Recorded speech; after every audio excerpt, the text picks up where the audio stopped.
Salut les addicts et bienvenue dans ce deuxième épisode de mon World Championship Project. Aujourd'hui, je vais vous expliquer comment on fait pour se qualifier au championnat du monde de demi-Ironman et pourquoi mes chances d'y arriver sont minces mais que je pense qu'elles existent quand même.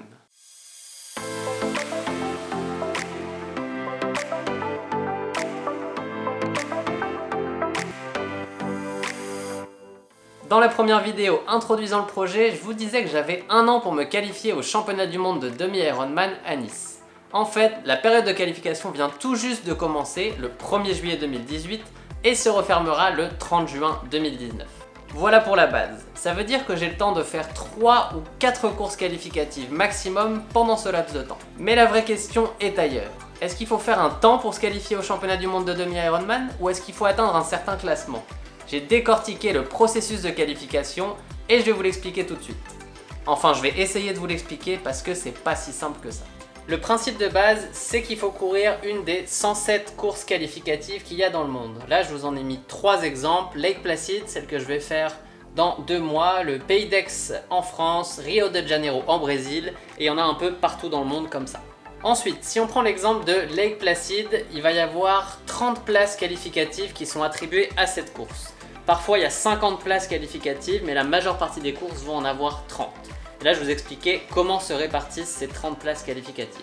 Si je prends l'exemple de 1000 participants à la course de Lake Placid, sur 1000 participants, on va avoir donc 30 participants qui vont pouvoir se qualifier au championnat du monde de demi-Ironman. Si on regarde ensuite la répartition de ces qualifications, elle se fait par catégorie d'âge.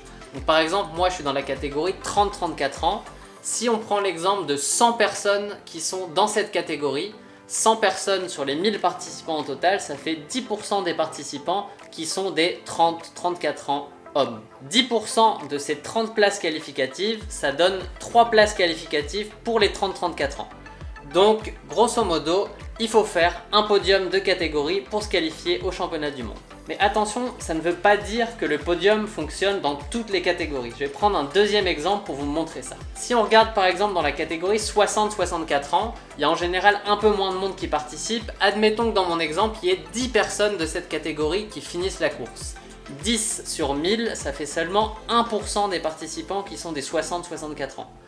Et donc, si on reprend le même calcul, 1% de nos 30 places qualificatives, ça donne 0,3 places pour cette catégorie. Bon, là, il y a toujours un arrondi qui va être fait. Dès qu'il y a quelqu'un qui finit dans une catégorie, ça donne au minimum une place qualificative.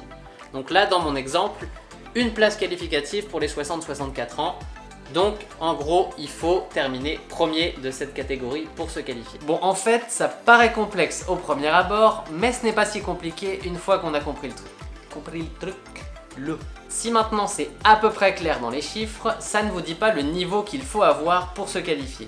Et ce niveau dépend pas mal de la course que l'on fait. Les courses les plus populaires ont aussi souvent le plus gros niveau global. Par exemple, à Mont-Tremblant cette année, course que je vais faire l'année prochaine, il aurait fallu faire 4h14 pour se qualifier. C'est un temps stratosphérique avec 1h21 au semi-marathon, après un vélo à plus de 38 km/h de moyenne sur un parcours qui est en plus vallonné. Au jour d'aujourd'hui, je pense être à des années-lumière de pouvoir courir à cette allure après un aussi gros vélo. Sur d'autres courses, c'est un peu plus raisonnable, mais il va quand même falloir avoir un très gros niveau. On peut penser qu'avec mon passé de coureur, ce sera plus difficile en natation et en vélo qu'en course à pied.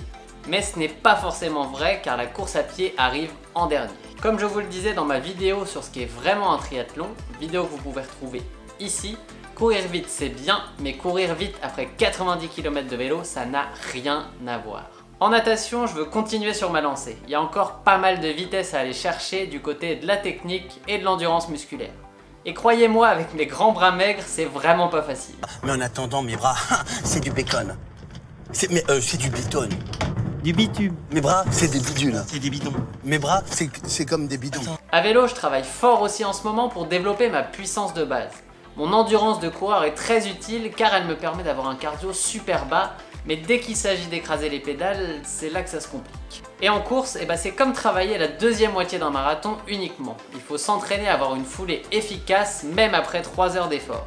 Et c'est là que j'ai pas mal pêché dans mes derniers marathons. En tout cas, à partir de maintenant, mon objectif est clair. Tout ce que je vais faire à l'entraînement sera dans le but d'être performant sur cette distance qu'est le demi-Ironman. Je vous ai donné les grandes lignes de ce que je vais devoir travailler. Et vous aurez tout le détail sur ce que je vais faire et sur comment je vais m'y prendre, c'est promis. Je vous donne rendez-vous la semaine prochaine pour continuer de suivre tout ça. Et en attendant, si vous avez des questions, n'hésitez pas à me les mettre en commentaire.